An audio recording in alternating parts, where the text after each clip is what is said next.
it's the two people that are coming up to speak first, which is Evie and Ariana. Ariana, I would like to say congrats to you as well. Q3, you are our top performer with 40 net leases. Evie, within a year, has been top leaser in the Clearwater, Tampa area with 6 awards, which is pretty amazing. Wow.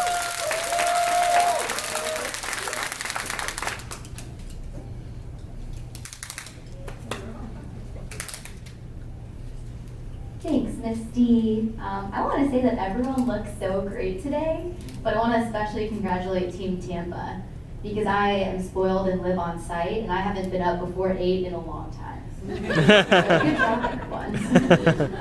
For my presentation, I studied public relations in school, and I found that you can adapt it very well to leasing, and PR complements the prospect-centered sales model really well. So I'm just kind of going to go into that, and hopefully something could resonate with you.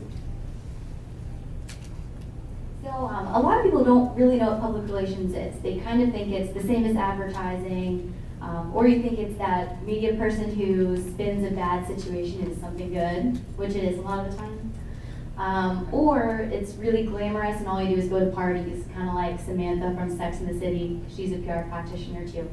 But really, it's an art and a science that's kind of under the same umbrella as advertising. So it's about being a reliable and trustworthy third party that's helping your target audience and client form a mutually beneficial relationship. So to put that more in the leasing terms, your target's your prospects, client, UDR, or your property. Benefit, we're getting a lease, UDR is getting revenue, and you're finding a prospect an amazing apartment home.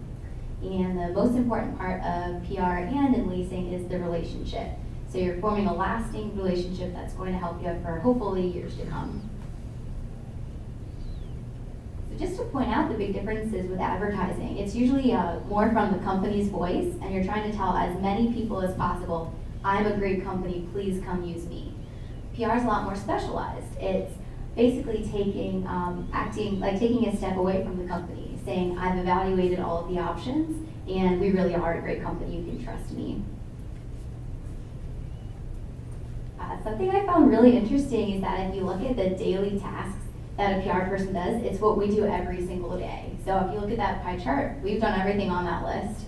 It's in white, might be a little hard to see, but there's the digital new media. We all post on the Facebook, we do our Craigslist, event planning, what we do with our residents that creates a lasting impression with them, community outreach, and reputation management. So that's really working on your Yelp reviews. And also corporate does a lot on our end too to field our reviews there. So the first thing that you do in leasing and in PR is identifying your public. With PR, this is a lot harder because you're going to be narrowing down the entire population of everybody into who's going to like your message the most. In leasing, it's great because they're walking through the door. So this is the people, your prospects coming through the door, the people calling you, the people responding to your online ads. And what you're going to do first is try to identify their buying style. From a PR perspective, you're also trying to think of something that you can latch onto that's really going to set you apart and help you connect with your prospect. So like if a mom walks in with their 2 kids, you're going to really want to play up the fact that you have a playground off the road. If you have someone who's talking about their dogs, not only do we allow 3, which is pretty much unheard of, you can have 100 pounds and we have a dog park too. If someone comes in and they haven't missed a gym day in 10 years or looked at a carb, you can talk to them about your gym. So really just playing up something that you can connect with them. And next big step is going to be relating to your audience. It's what's going to set you apart. This plays really well with what Dennis was talking about. So being conscious of their budget is huge. We want to upsell them as much as we can, but at the same time, if their budget's $1,200, we don't need to keep going on about that $1,400 gym that we have. It's like if you're going to buy shoes and you look at these awesome $200 heels, you want a friend that's going to say like, you don't need those. You can probably get $100 shoes. Opposed to the friend that says, yeah, buy them. It's not looking out for your best interests. Some verbiage you can use is if I were in your position, people love when you're relating to them on a more personal level. Why is your community perfect for me? These last 2 I like because it puts your prospects on the spot. And if they're polite people, they're probably going to go along with it, which is great. So basically saying, when you're in the apartment, can't you see yourself here? They're gonna say yes. And then you can say, it'll resonate with them later when they're thinking, you know, I really liked when I was in that living room and they were helping me figure out where to put my furniture. They showed me that nifty app on the website where you can move around your furniture. Those are gonna be big selling points. And the last one, what don't we have that you need? Don't ask this question if they really need tennis courts and you know that and you don't have a tennis court. Just leave that one off. But in general, that'll be a really easy question that'll help them. When they're home, they'll think, you know, really nothing's missing from that community. One of the last pillars, being someone you can trust. So this is really about getting away from the sleazy salesman aspect of leasing. It's being a reliable third-party person, looking out for their best interest, not yours. And a good way to do this is with your sister properties. So Sugar Mill Creek, we are a beautiful community. We have smaller one-bedrooms. So if you turn someone around and they love your pool, they love your gym, they love the grounds, but they think that your 650 square foot one-bedroom is more like a closet, don't tell them to sell half their stuff and try to make it work in there. What we'll do is say, you know, we have Inlet Bay just 15 minutes away. You guys have an 865 square foot one bedroom. It's gorgeous. And everything that they liked about Sugar Mill Creek can be taken to Inlet Bay as well. So you're keeping it in the family there. And lastly, not slamming your competitors. Like I think Kumar said, having your comps pricing and availability in their floor plans, you look really good if you also point out their pros. You're not just saying like, well, you know, Runaway Bay, they don't have a gate and, you know, looks a little bit run down in there. It doesn't make you look good.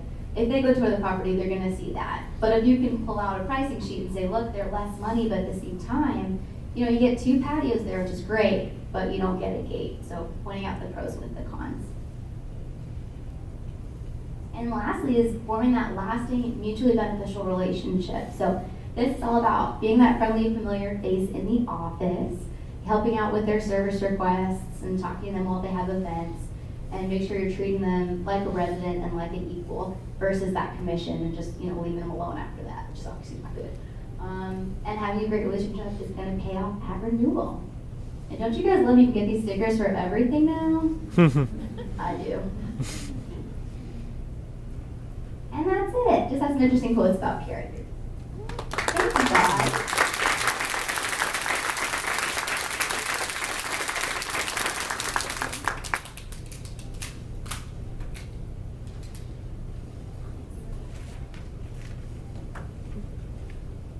Thank you, guys. While we're getting ready to, Ariana's getting ready to come up, I just want to thank you all for coming. Events like these are really great. You know, listen to your peers, talk with each other. You can learn a lot from each other. Take a lot of this back and, you know, share with the other people in your office and, you know, put it to good work.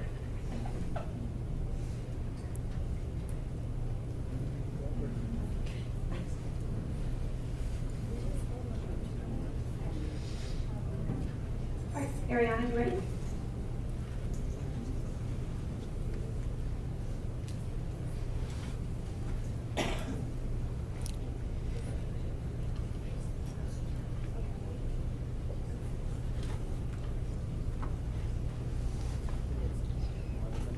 Hi everyone. How's everyone doing? Is everyone still awake? Yep. Okay, cool. I went and got coffee before this, so. So thanks to Steve for the introduction earlier. I had no idea about my Q3 results. That's awesome to hear. I'm up here just to talk about how I'm a new leasing professional. I've only been in the industry for about 10 months, starting tomorrow. But I've had some success, so I'm just going to talk about some of the things that helped me when I started. So I was pretty intimidated when I entered Los Altos. I think we had somewhere between like 10 and 16 vacants. I had a fact check on that later. And I had a really difficult time getting people to actually lease in the office with me. I had a couple VBACs to begin with, but it just wasn't, I wasn't building that urgency because I didn't feel it. So I went back to the drawing board one day and I thought about the last leasing experience I had where I leased on the spot. And this is a picture of my last Denver apartment. So that's from the front door, that's not just a room. That was 175 square feet. It was a garden level apartment, which means underground, and you have to So somehow this guy had convinced me this was a great idea. And I don't even want to talk about how much rent I was paying, it was ridiculous. So I thought about like what he did, and he had confidence in his product. He was urgent, he said it was going to be gone by the end of the day anyway. And he had a lot of enthusiasm about mostly just the exposed brick wall, but it worked for me. So I was like, okay, you know what, I can do this. I can totally do this because UDR offers better amenities, actual sunlight in the apartments most of the time, and this should be easy. So the first thing I did is I got to know the product. And I took pictures of every vacant apartment, every combination of amenities, and I slapped a bunch of filters on them. Just an example of one of the things I did. This is from one of our better views, obviously, so looking cool. But instead of just taking a picture of a rainy day and putting it on Craigslist like everyone else does, if they even put a picture of an actual apartment on Craigslist, usually it's just floor plans. I use an app called Visco Cam, which is VSCO Cam, and it has some really natural filters that don't just make it look like you went on Instagram, put like a pink font or pink filter in front of it and just slapped it on there. It looks a little bit more natural. That looks like a sunny day. So if anybody was ever curious about any of the floor plans that I had, or curious about an apartment maybe they live in New York, I could send them 10 pictures that would show them exactly what an empty apartment looks like, and it would look professional like this. So I had more confidence in what I was talking about. Another thing that I did is I learned how to build urgency even if it wasn't really there. It's easy to build urgency if you have one apartment available. It's really hard when you have 10. So I started playing prospects against each other. If I had a tour at 2 and I had sent them a quote for an apartment, anybody who came in to talk about the same floor plan or maybe even that same apartment, I'd be like, somebody's coming at 2 to take it, so yeah, I can go look at our competitors, I get it, you want to make an informed decision, but it's just probably not going to be here. Not necessarily true, because I never met the person that was coming in for the appointment, but I had enough confidence in the fact that I could play that person against the previous person that one of them was going to take it. So even when I have 10 vacants, I can still pretend like everything's fine on the market. The last thing I did is I learned how to use WordSwag. Who went to Lisa Palooza? Okay, so WordSwag is awesome, I love it. That's what the other things I did. I learned how to use different apps to help me with better resident events. And then I also do something that I think is really, really important for all of us to do if we view it as a hobby and not as work, which is shopping your competitors when you have a day off.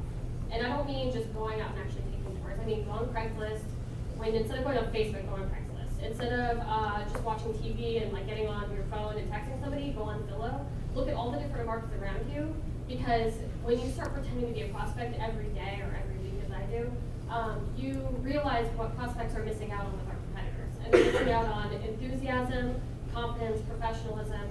So when you have a day where you're tired, maybe you didn't get enough sleep last night, prospect comes in, you're like, I just don't want to be here. You'll remember, because you were a prospect recently, what it feels like when you're treated that way. So I do that almost every day off. Does anybody here like dreamers? Just kind of curious. No one wants to go. You're the only Because I'm a waitlist person. Okay, yeah. I'm not a waitlist person. I'm a solid dreamer. If I move in somewhere 2 months later, I want to move in somewhere else. So I will probably go to every single property that I can. If you can be a dreamer, you can definitely know how to sell almost any kind of prospect. So I'm still learning a lot, and I can't wait for Adam's presentation. I really enjoyed Dennis's and everyone else's. You guys are great. But this is something that I learned. So thanks for joining.